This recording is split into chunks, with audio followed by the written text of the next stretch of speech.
In the dry, sun-scorched valleys of the Near East, ancient hands once sowed the first seeds that would change the fate of humanity. Long before cities, kings, or even writing, there were growers, early farmers, who dared to tame wild grasses and birth the age of agriculture. For millennia, their identities were lost to time. Their bones crumbled into dust, and their voices vanished in the winds. But deep beneath layers of soil, in forgotten burial grounds and hidden caves, fragments of their story remained, locked inside ancient strands of DNA.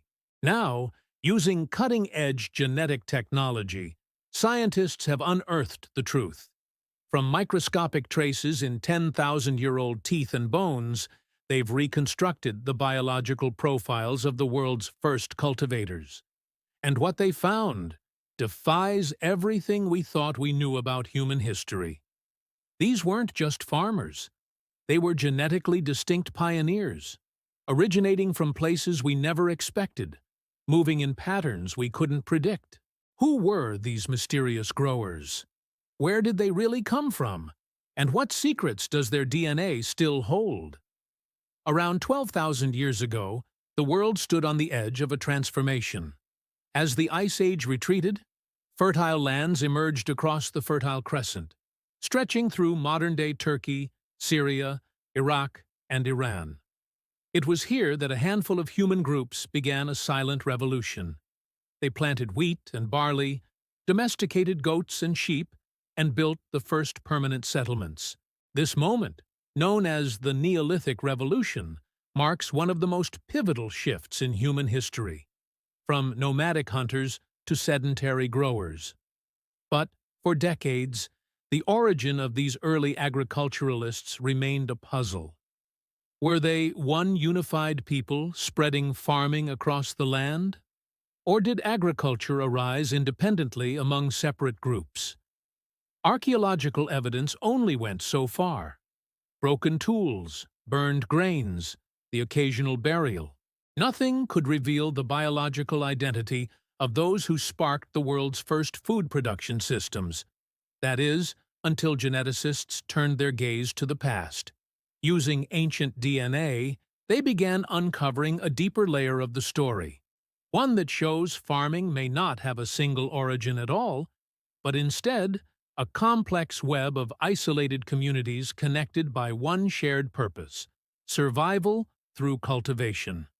It began with a single tooth.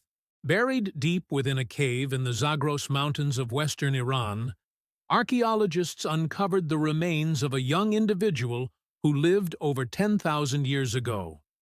Next to the body lay primitive sickle blades, still stained with traces of ancient plant residues. At first glance, it seemed like just another burial among many. But when researchers extracted DNA from the molar's pulp, they opened a genetic window into a forgotten world. The results were startling.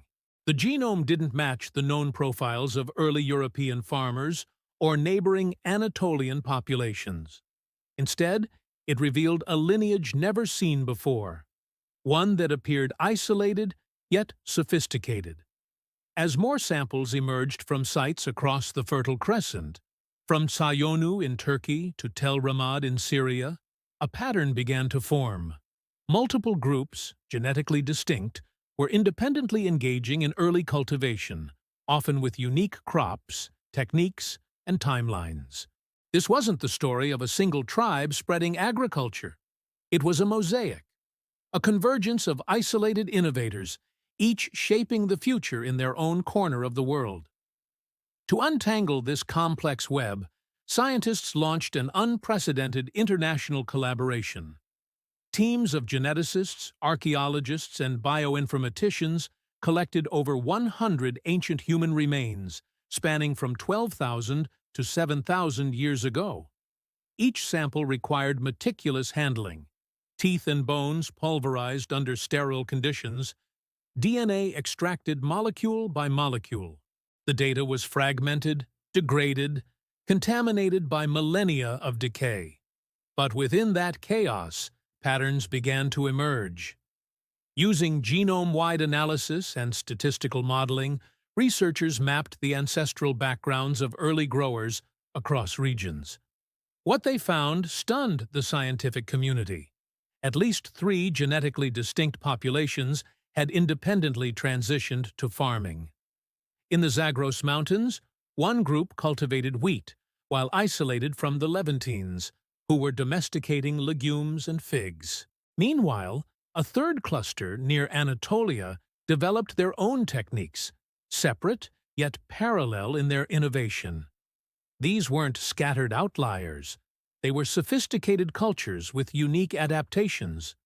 And yet, none seemed to descend from a single founder population. Instead, agriculture appeared to bloom like wildflowers across the ancient landscape, simultaneously, yet independently. The breakthrough came with the integration of ancient DNA and stable isotope analysis. By examining nitrogen and carbon isotopes in the bones, scientists confirmed what the genomes had hinted at. These people weren't just experimenting with plants, they were fully committed to agriculture.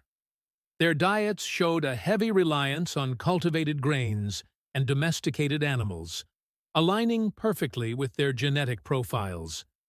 But it was the Y chromosome and mitochondrial DNA markers that sealed the revelation. These lineages didn't trace back to a single ancestral farming group. Instead, they pointed in multiple directions, toward indigenous hunter-gatherer populations who had independently transitioned into agriculture, each adapting to their local environments in ingenious ways. Even more astonishing, genome comparisons with modern populations revealed that these ancient growers left little direct genetic legacy. Their bloodlines faded, absorbed by waves of later migrations. But their ideas, the foundation of agriculture, persisted. The DNA was clear. Farming was not a borrowed invention passed from tribe to tribe. It was a spark, igniting separately in isolated hearts and minds. Picture the dawn of civilization, not as a single light flickering into existence, but as a constellation of fires burning across the ancient world. In the Zagros foothills, families sowed einkorn wheat in hand-tilled soil, shaping the land with primitive tools and stone-lined granaries. Hundreds of kilometers to the west, in the Levant, others tended groves of early figs and lentils, their villages growing around central hearths and storage pits. Farther north in Anatolia, yet another group domesticated emmer and barley, crafting clay vessels to store their harvests and bones of sheep herded across rocky plains. There were no roads connecting these people, no written words to share their discoveries, and yet their actions echoed one another. Over generations, these early growers transformed wild landscapes into controlled ecosystems. Rivers were diverted, forests cleared. The rhythm of life shifted from the hunt to the harvest.